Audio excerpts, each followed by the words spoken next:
伊朗10月1号晚对以色列发动大规模导弹袭击报复行动，让拥有强大防空系统的以色列破防了，也证明伊朗的导弹正在不断的升级发展。那么，伊朗首次使用的法塔赫1高超音速导弹究竟战力如何？2023年6月，法塔赫1导弹正式亮相，伊朗也宣布自己成为世界上第5个掌握高超音速导弹技术的国家。法塔赫1导弹直径约0.68米，长度约12米，起飞重量大约在4.62吨左右，采用2级固体燃料火箭发动机，最大射程为1400千米。该导弹的可机动弹头采用双锥体气动布局，弹头尾部装备有4片切尖三角形可动控制翼面，在导弹起飞初段用于控制飞行方向，而在弹头与弹体分离之后，其依然可以继续控制弹头，直至命中目标。弹体尾部则采用了 X 型布局的5边形固定翼面，让导弹在飞行过程中具有良好的机动性，使其能够有效地应对各类防空反导系统。法塔赫1导弹的1级火箭发动机燃料耗尽之后，弹体会被抛掉，弹头可在大气层内外进行蛇形机动，最快飞行速度可以达到13到15马赫，最后以3马赫左右的速度俯冲攻击目标。以色列的防空反导系统虽然先进，却依然显得力不从心。以色列的防空反导系统主要由铁穹、大卫投石索、剑2和剑3系统构成，其中铁穹系统专为应对火箭弹和迫击炮等威胁而设计，射程为4到15千米，无法拦截弹道导弹，更别提拦截高超音速导弹了。大卫投石索系统则专为拦截射程300千米以内的近程弹道导弹而设计，采用动能撞击杀伤技术击落弹道导弹。然而，它在大规模导弹攻击下同样难以招架。而剑2和剑3系统虽然在理论上可以拦截射程2400千米的中程弹道导弹，但当遭遇大规模导弹攻击时，其拦截效能就会显著的下降。说白了，就是不具备抗击饱和攻击的能力。在10月1号的攻击中，伊朗就声称成功打击了以色列剑2和剑3系统的雷达。事实证明，以色列防空反导系统暴露了其在面对饱和攻击以及高超音速武器时的脆弱性。因此，以色列如果对伊朗进行报复，必然要考虑清楚如何应对伊朗更大规模的导弹复仇。以色列的反导系统实战效果并没有外界想象的那么强。当地时间10月1日晚，伊朗向以色列发射了200枚导弹其中80%以上实现了突防，以色列反导系统仅拦截了其中的20到30枚。由此可见，只要伊朗对以色列进行导弹饱和攻击，以色列的反导系统就扛不住。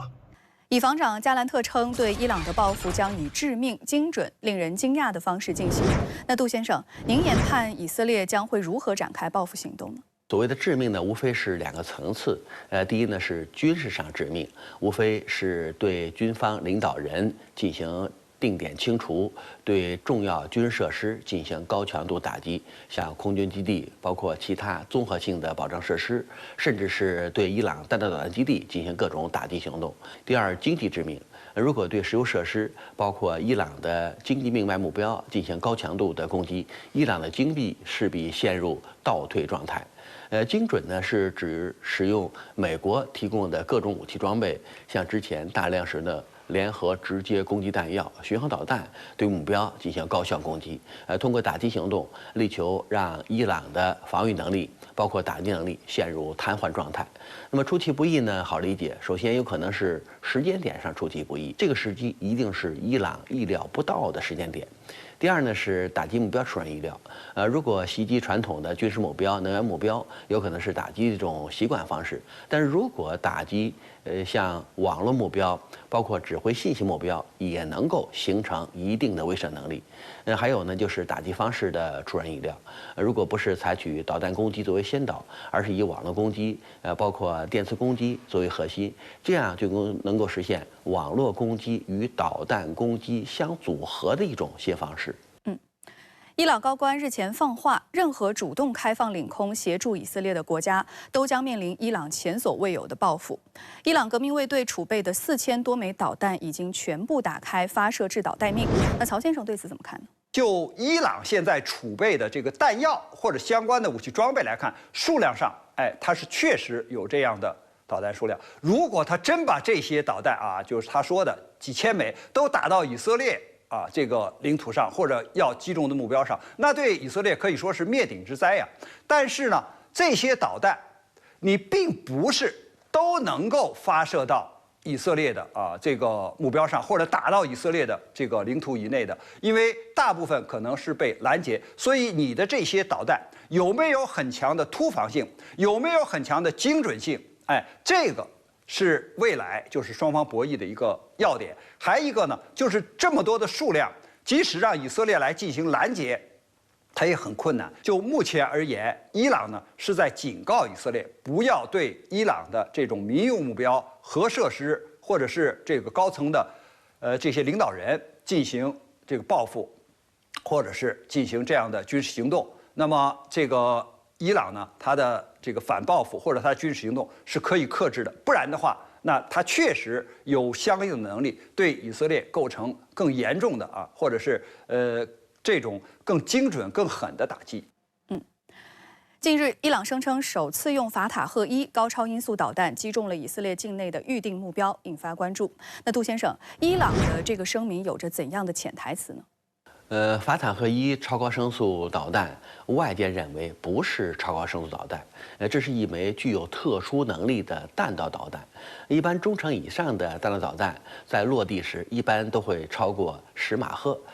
达到了所谓6马赫速度的超高声速水平。但是超高声速导弹是指在大气层内能够进行6马赫飞行的武器装备，所以这枚导弹跟之前的导弹相比，它增加了2个点。第一呢是弹头末端有4个控制舵面，如果在下降过程中，在打击末段，通过插动包括其他的调整，可以让弹道轨迹发生变化，这样对方的拦截效率将会进一步降低。第二呢，它有一个圆形发动机，可以进行推力方向的转变。如果进入到末端发动机工作，那可以大幅度改变落点，让对方的拦截没有太好的效果。也说明呢，这枚导弹跟之前普通弹道导弹相比，只是增加了末端机动能力的弹道导弹，对于对方的防空反导拦截系统有一定的突防能力。黎以冲突升级，除了出动地面部队，以军还在持续对黎巴嫩进行空袭，甚至出动多架 F-35I 隐身战机进入黎巴嫩执行定点清除任务。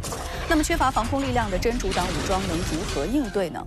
以色列空军所使用的型号 F-35I， 以军将其称为 Adir， 希伯来文的全能者。与其他国家装备的 F-35A 不同，以色列的 F-35I 内部航电系统在洛马公司出厂时就加装了以色列国产的专用 C4I 模块，用以加强并独立于美国的信息处理和空中态势感知能力。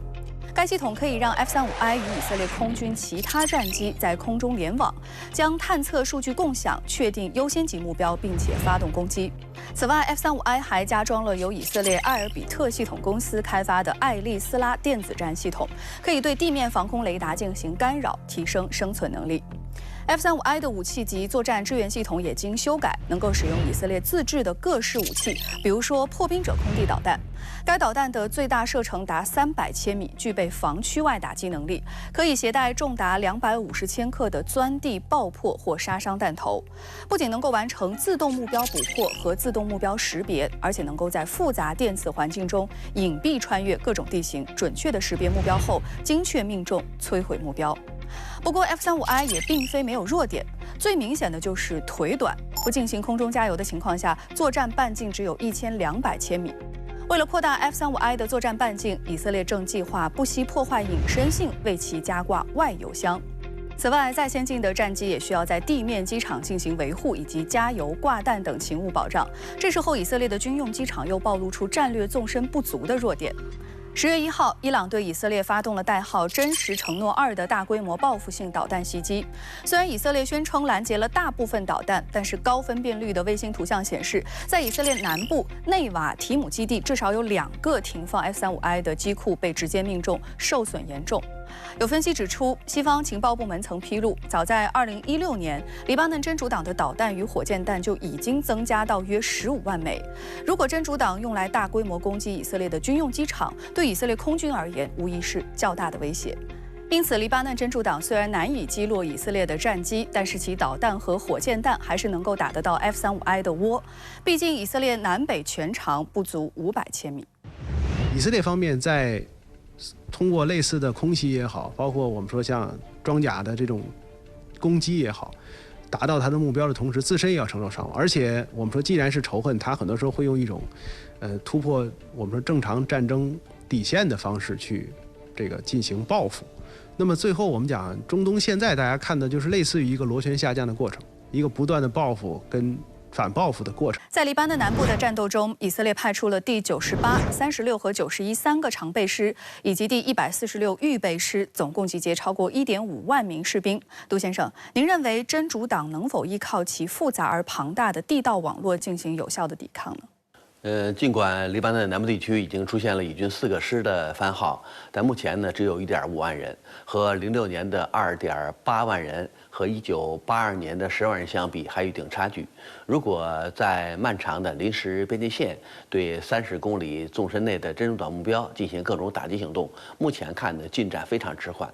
尽管以色列有限军事行动已经展开多日，但目前向前推进的范围相对有限。黎巴嫩真主党和哈马斯相比，无论是作战人数、武器装备，包括地下隧道的长度、复杂程度要大得多、长得多。这个状态下，要想通过地面作战行动把真主党武装彻底消灭，甚至向北完全驱逐，难度很大。所以，所谓有限的军事行动，很有可能会向无限军事行动去扩展。因为当年已经占领了贝鲁特，实现了全面战争，也没有把真主党武装完全消灭。要想凭借目前4个师有限地面作战行动把真主党武装完全消灭，难度很大。日前，以色列袭击了黎巴嫩南部多处联黎部队营地和哨所，遭到国际社会抗议和谴责。那以色列究竟是无心之失还是有意为之呢？杜先生。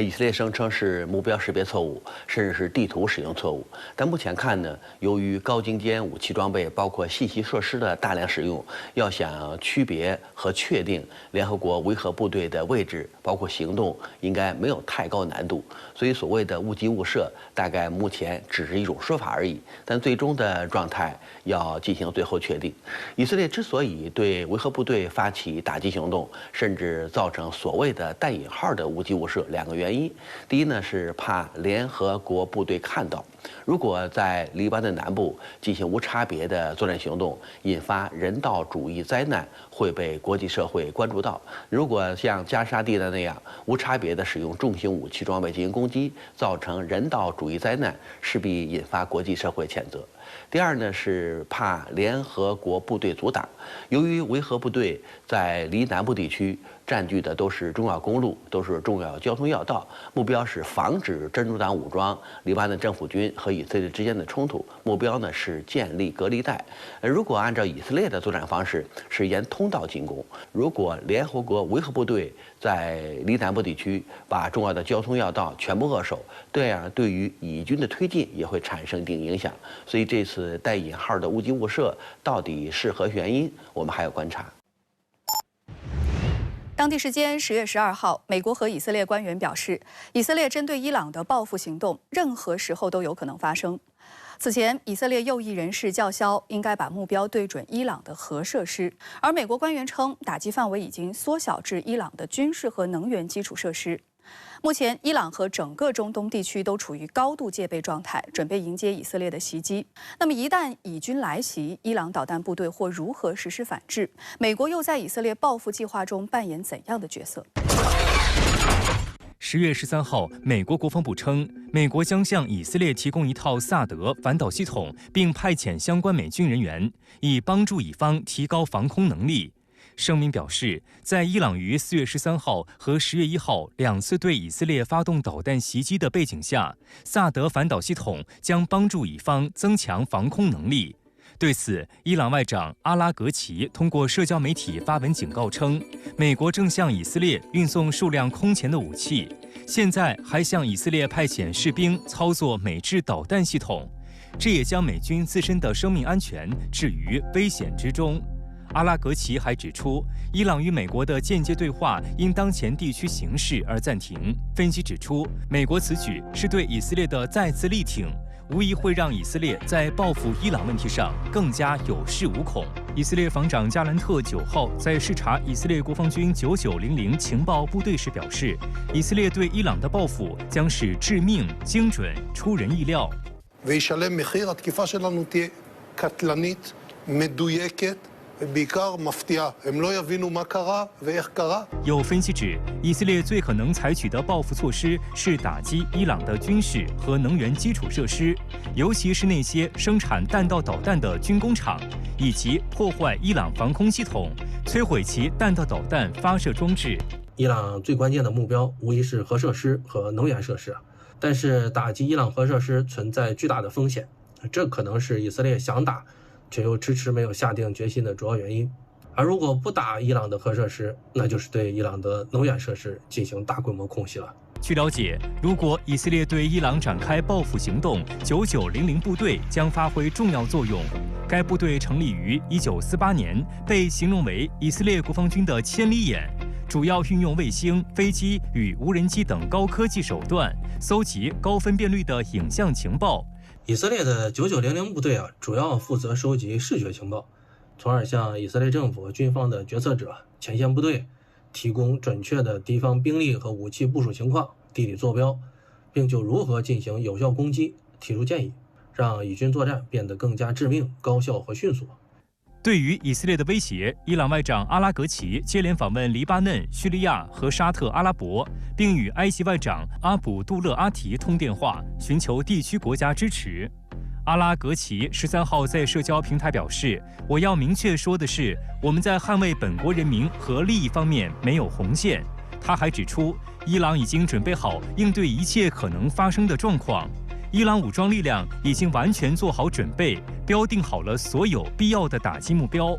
伊朗伊斯兰革命卫队司令顾问贾巴里更是直接发出警告：如果以色列敢袭击伊朗，伊朗将向以色列发射上千枚导弹。此前，伊朗对以色列的报复只是伊朗将来对以色列实施致命打击的预演。事实证明，以色列的铁穹防空系统只是一个四处漏风的筛子。